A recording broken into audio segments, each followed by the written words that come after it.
Oh yeah, you're here to see what I watched for this month. September. I got you. Let's go.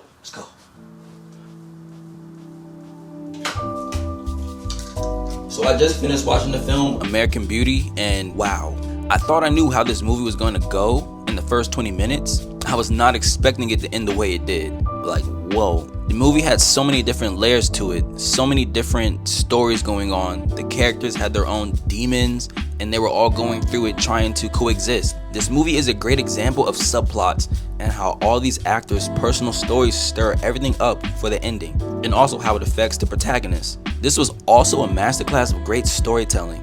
I loved all the choices the lead actor made. There were different genres throughout the movie, keeping you engaged the entire time, because through all the chaos, you were curious how it all was going to eventually get better for the happy ending, right?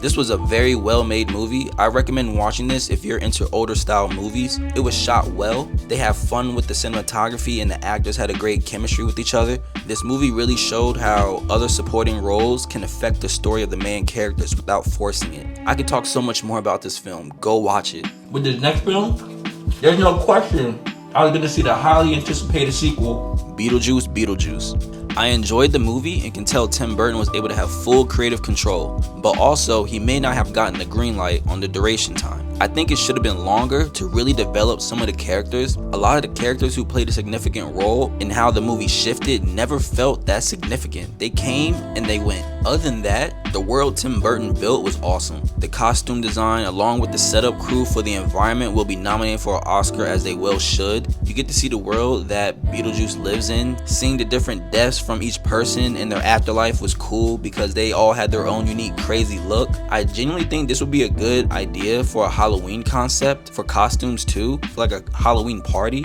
Hey, I just put y'all on. The pacing for this movie was exciting. I can really tell they let Tim Burton be himself. They didn't give him many notes, which was nice. My only gripe is it lacked substance. Some of the characters, specifically the villains in this movie, didn't do enough. Like the main character that you see at the beginning, like I thought it was gonna be more. This movie is a blast, don't get it twisted, especially for children. So maybe my thoughts are from a young adult's point of view. I still recommend it. So with this next film, Quentin Tarantino actually put me on. It's been a minute since I actually seen Deliverance. There's a particular scene in this movie that I think inspired his infamous scene in the end of Pulp Fiction. If you know, you know. Anyway, the feel of this movie is realistic due to how the circumstances were very random, to the point that you must admit anything is possible, and not always in a good way.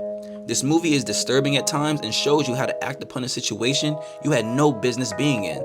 The way the characters dealt with it I thought was rather believable as well. The movie felt raw, and it's really easy to think that this movie is dull, but it's the small details and nuances you have to pay attention to. Also, if your friends ever wanted to go canoeing in the Appalachian Mountains and you're highly considering it, I wouldn't watch this movie until after your trip. I enjoy watching this movie because it's like you're going on a trip with the boys, but the boys get into a mix-up. So let's see how they handle this situation together.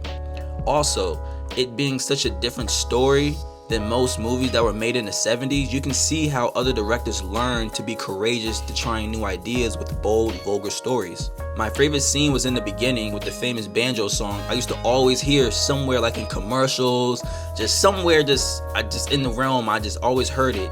And I'm sure this movie is the originator of it as well. When you hear it at the beginning, you'll know exactly what I'm talking about. This movie may be too slow for viewers who are used to things happening fast or just want a lot going on. This isn't for you. This is a really just mellow movie, but it picks up. But it's still, even when it picks up, it's still not going crazy. But if you want to see a transcendent movie that paves certain stories to be told in creative ways, then I'd recommend checking this movie out. I'm reading this screenplay book, and a movie that they talk about a lot is called Tootsie.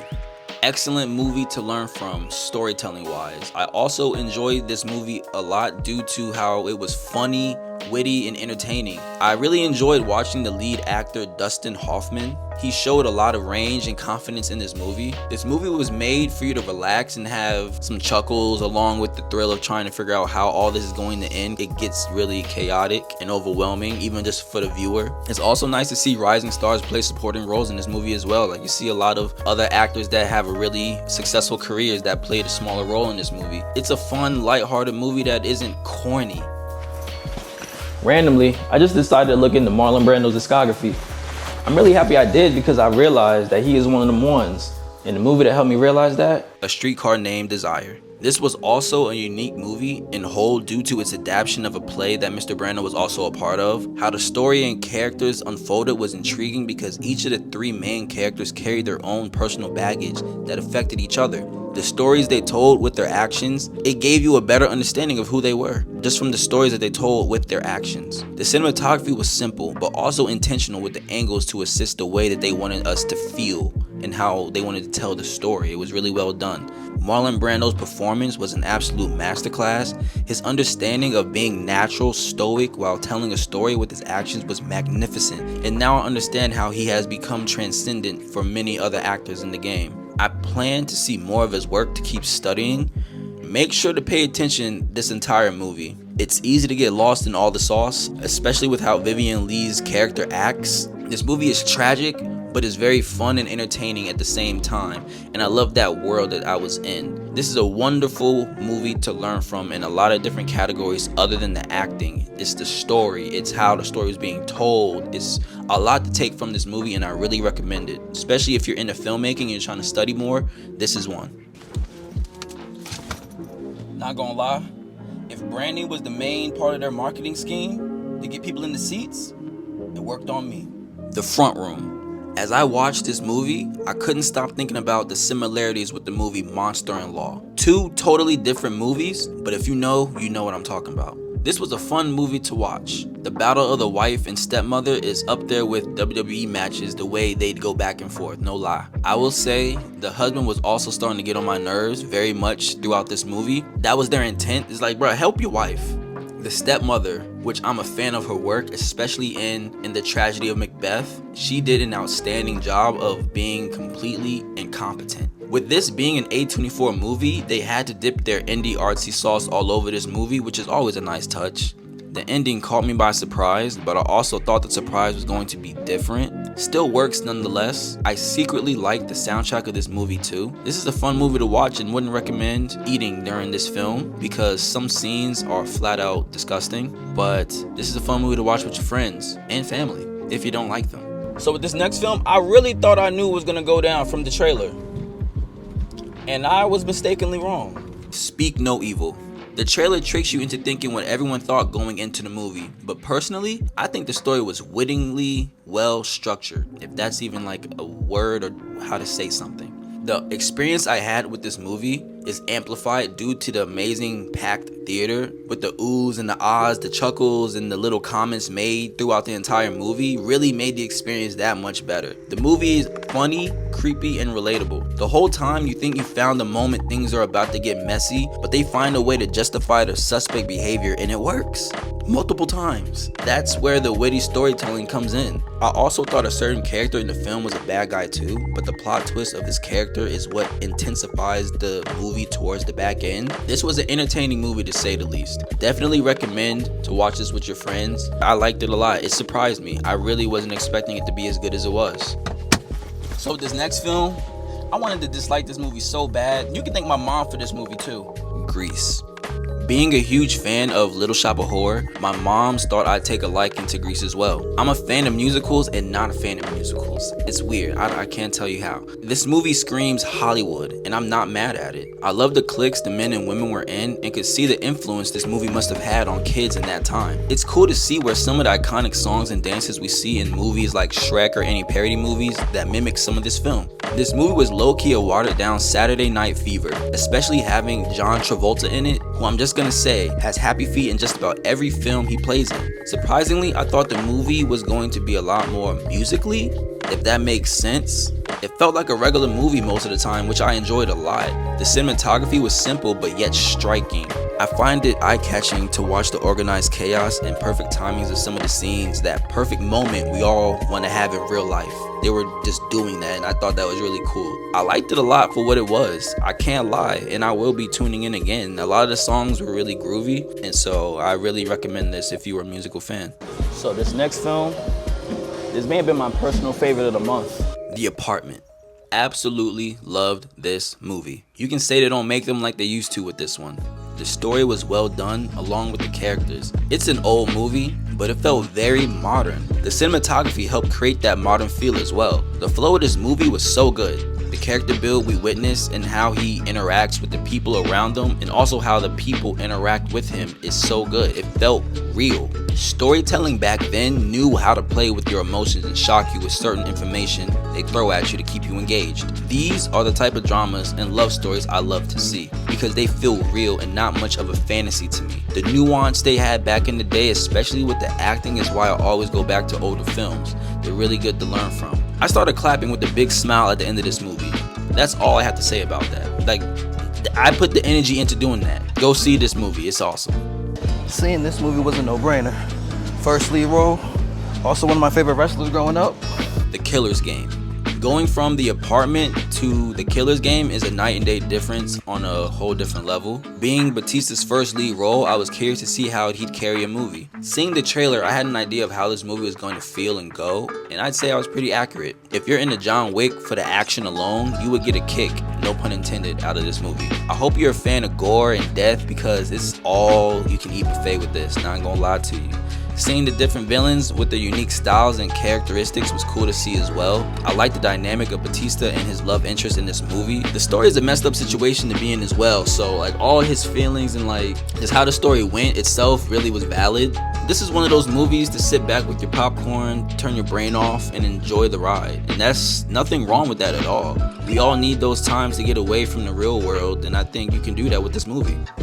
So this next film, I thought it was gonna be really boring just from the cover, but it wasn't. Harold and Maude.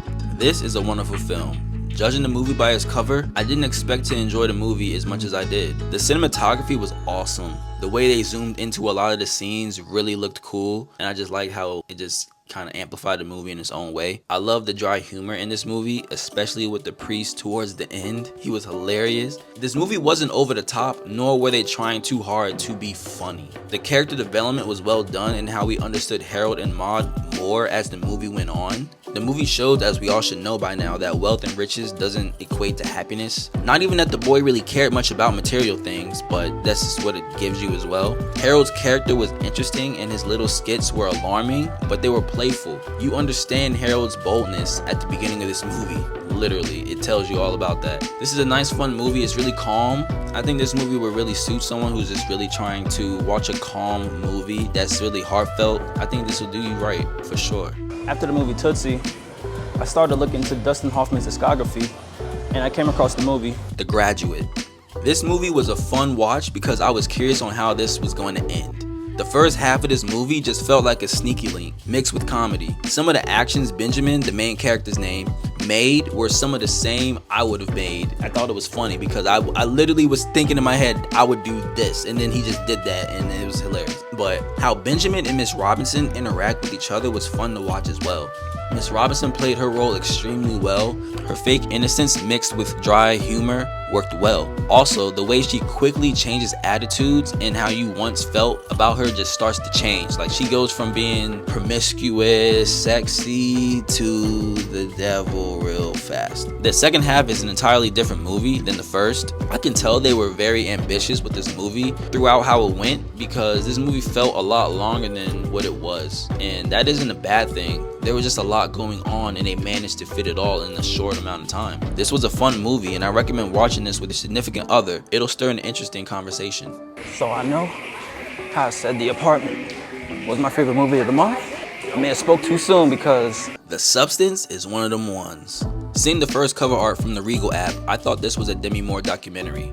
Then I seen the real title in the corner. But no, this was not the documentary. This movie is by far the craziest movie of the year. Maybe the craziest movie I've seen since Midsommar, personally. It was so crazy, an older couple sitting next to me left towards the end of the movie, and that's when things got real sexy, if you catch my drift. What started as an infatuation of the body and very provocative from the angles they were using, it then slowly turns into a twisted season 1 Black Mirror experience on steroids. Then went on to be a complete thriller/horror nightmare. At least at the end, I thought it was, but unfortunately for Demi Moore, it wasn't. If you've seen the movie, you'll understand that reference. Demi Moore and Margaret Qualley did an amazing job with their performance. Could argue this was a career best for Demi. The cinematography in this film felt as if it was a character itself and really relayed the feeling theme and tone excellently. The fact that this isn't an A24 nor a neon movie is wild to me. The imagination they had for this movie is inspiring. Not gonna lie, the director and writer really did their thing, and it makes sense why they also won Original Screenplay Award at the film festival that presented this, and I'm sure they're gonna get nominated for an Oscar for Original Screenplay as well. I had an absolute blast with this movie, and happy that the duration was almost 2.5 hours. I am an advocate that I think movies should be longer to really explain things, but that's a story for another day. This movie will win awards, possibly for best costume design and of course the screenplay. I will be watching this movie again and recommend you watch this movie with your family with lots of food if they ever upset you recently. This next movie, it's all over my Netflix. And so I was ready to eat too, but you know you gotta watch something good when you're ready to eat. Rebel Ridge it is. I like the lead actor and remember him from the movie Old. I knew nothing about the movie, but just from the beginning, I understood what it was, and these be the movies I avoid because it's always trying to make me upset. But the story of this movie was intriguing. I enjoy watching villains get blindsided by underestimating their opposition, and that's definitely what happened in this movie. The characters were smart, and the choices they made, for the most part, were understandable. I enjoy watching a smart character have weaknesses and not bulldoze his way through everything, even though in some ways he kind of still did, but they made it believable. This movie reminds me a little of Jack Reacher, but this was a strong movie for Netflix. I really recommend watching this 100%. This was a really good watch. Really well done, high quality movie. For this next film, I seen the trailer on a YouTube commercial. I seen that Halle Berry was in it. It looked creepy, so I was all in. Never Let Go. This movie was interesting, and it had me thinking it was going a certain direction and decided to change route a few times, and at the end, it kind of made a full circle. The kids in this movie did an outstanding job. The attention to detail with their mannerisms is not an easy task as a young actor like that. The sound crew did well with the creepy noises, and the jump scares were solid. Not too many, but they worked when they were there. The anticipation scare really made the movie to me more exhilarating and more of you being like really just cautious. They did a good job with the anticipation scare. I left this movie feeling bad for Halle Berry, and I completely feel for the young man with the afro because I was on his side the entire time. This movie reminded me of Dogtooth a lot throughout the movie, especially towards the end, and the context of it as you watch it, you can kind of get that idea too. This was a fun movie. It was really different. I think this will get mixed reviews as well, but I can say this was an enjoyable movie. I liked how different it was, and I recommend you watching it and get your own feel for it and see what you think. With all the hype and all the hate, I had to go see Megalopolis.